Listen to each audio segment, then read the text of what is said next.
Tahun-tahun mendatang adalah eranya penentu nasib Indonesia. Apakah negara ini menjadi negara maju atau akan terus menjadi negara berkembang?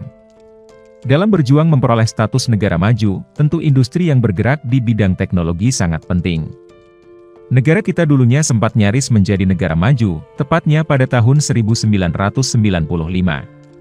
Di mana Indonesia berhasil menerbangkan pesawat buatan karya anak bangsa, sebagai hadiah yang dipersembahkan untuk ulang tahun Indonesia ke-50. Pada waktu itu, Indonesia dengan sangat percaya diri menunjukkan kemajuan teknologi yang mengesankan. Ini bukan hanya dikarenakan kemajuan di satu bidang, akan tetapi juga ada banyak sektor yang sedang menggeliat sebagai penunjang kemajuan negara.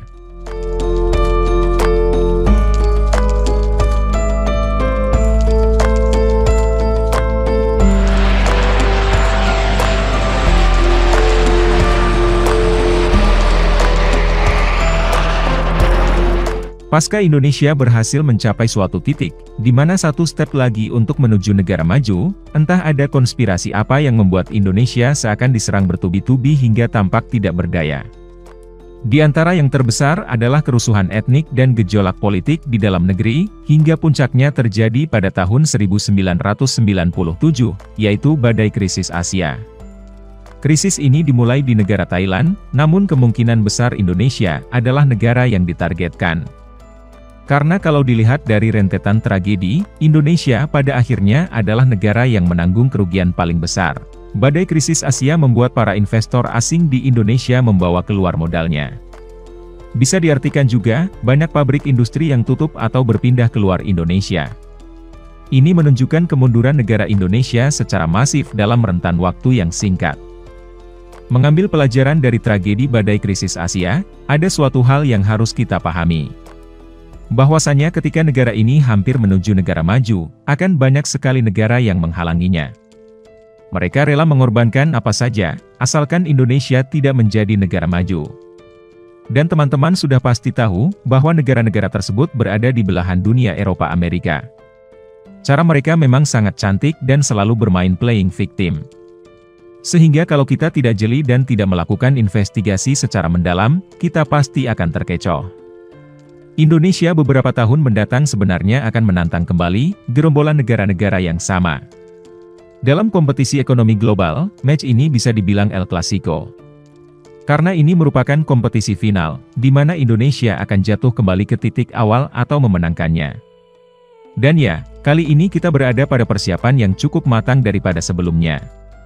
Match ini akan resmi digelar pada tahun 2030. Dan tanda-tandanya akan mulai semarak di tahun 2027, ketika banyak smelter sudah mulai beroperasi penuh. Barat akan memaksimalkan potensi sekutu bayangan di Asia Tenggara untuk membendung kemajuan Indonesia. Di antaranya Singapura, Malaysia, Thailand, Vietnam, bahkan Filipina. Entah bagaimana caranya, namun mereka adalah negara-negara yang sudah berpengalaman dalam strategi ini.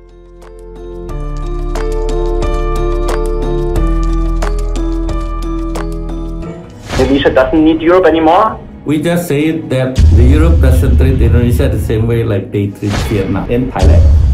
We just want to have an equal treatment. Who else providing jobs for Indonesian people? Europe thinking about Indonesia men on the street? Sekarang pun sebenarnya tanda-tanda sudah bisa kita lihat dari gejolak ekonomi di kawasan. Di antaranya adalah ketimpangan investasi yang dilakukan Barat pada negara-negara di Asia Tenggara. Indonesia seakan dipecundangi melalui rivalnya di kawasan, dengan alasan keterampilan pekerja yang belum memenuhi kompetensi. Terkadang kita sangat miris mendengarnya, dan bagi sebagian besar orang Indonesia, hal ini tampak tidak realistis di lapangan. Faktanya perusahaan dari China dan Jepang yang mendirikan pabrik produksi di Indonesia dapat menghasilkan produk berkualitas tinggi dengan kapasitas produksi yang besar. Tentunya fakta ini bisa mematahkan argumentasi akal-akalan ala Barat, yang bilang SDM Indonesia belum memenuhi standar keterampilan. Sekaligus menegaskan bahwa mulai ada sesuatu yang tidak beres pada persaingan ekonomi dewasa ini. Jika banyak yang menyayangkan bahwa investasi negara-negara Barat tidak berpihak pada Indonesia, maka kita juga harus memiliki pemikiran dari sudut pandang yang berbeda. Berdasarkan sejarahnya, Barat memang terlihat tidak pro pada ekonomi Indonesia. Dan jika terjadi investasi besar-besaran dari negara-negara barat pada Indonesia, itu artinya negara ini sudah masuk ke dalam cengkraman barat. Investasi yang didominasi oleh mereka, akan memastikan Indonesia lebih mudah untuk disetir. Dan selalu dikontrol ketika ingin menjadi negara maju. Hal ini sempat terjadi di Asia Tenggara yang menyebabkan 3 negara sekaligus gagal memanfaatkan momen untuk menjadi negara maju, yaitu Thailand, Malaysia dan Indonesia. Investasi bukan hanya sekedar membicarakan kemajuan negara, tetapi juga harus berbicara tentang keberlangsungan bernegara. Untuk itu pemerintah sangat jeli mengeluarkan aturan dalam investasi. Tidak bisa kita melacurkan negara hanya untuk kepentingan sesaat dan berbahaya di kemudian hari.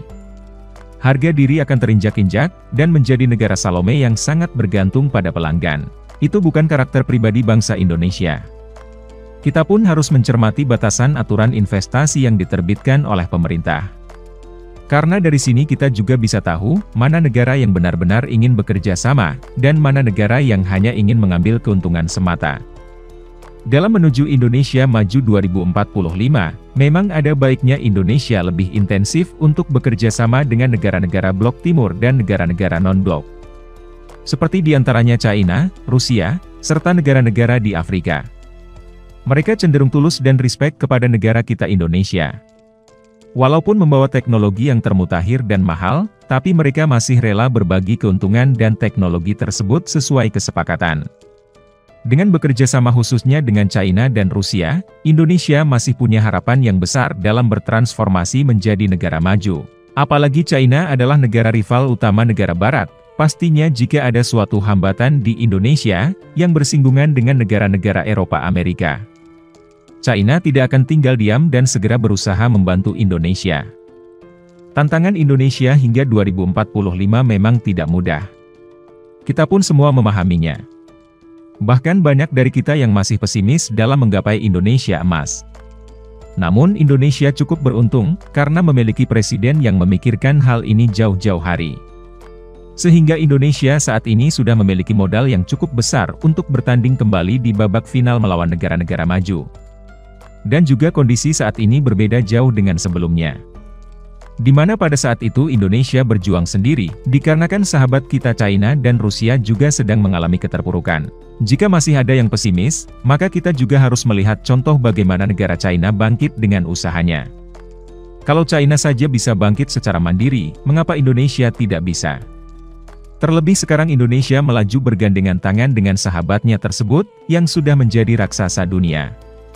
Jika kita semua bisa optimis dan tidak mengandalkan Barat, yakinlah, Indonesia emas itu nyata.